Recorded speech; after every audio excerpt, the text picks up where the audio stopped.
நான் லப்பர் பந்தில் வந்துட்டு ஃபஸ்ட்டு கருணா சார் பார்த்துட்டு ஓகே. கருணா சார் பார்த்துட்டு கிட்ட சொல்லியிருக்காரு, தம்பி இது போல் வந்துட்டு நீ உன்னுடைய கதைக்கு ஏற்ற மாதிரி ஒரு பையன் வந்துட்டு இதில் இருக்கான், நீ படம் பாரு, படத்தில் பார்த்துட்டு அவனை பாரு அப்படின்னு சொல்லியிருக்காரு. அதுக்கடுத்து கென் வந்துட்டு லப்பர் பந்த் பார்த்துட்டு என்னை அப்போலேருந்து தேடிட்டு இருக்காங்க, எங்கே இருப்பாருன்ட்டு.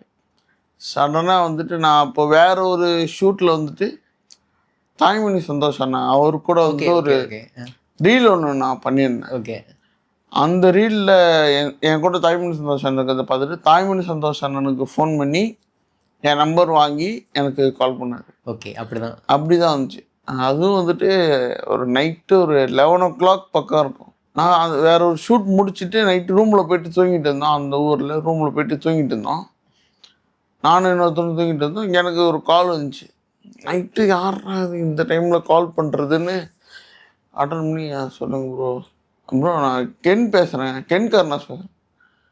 யாரா அது இந்த நேரத்தில்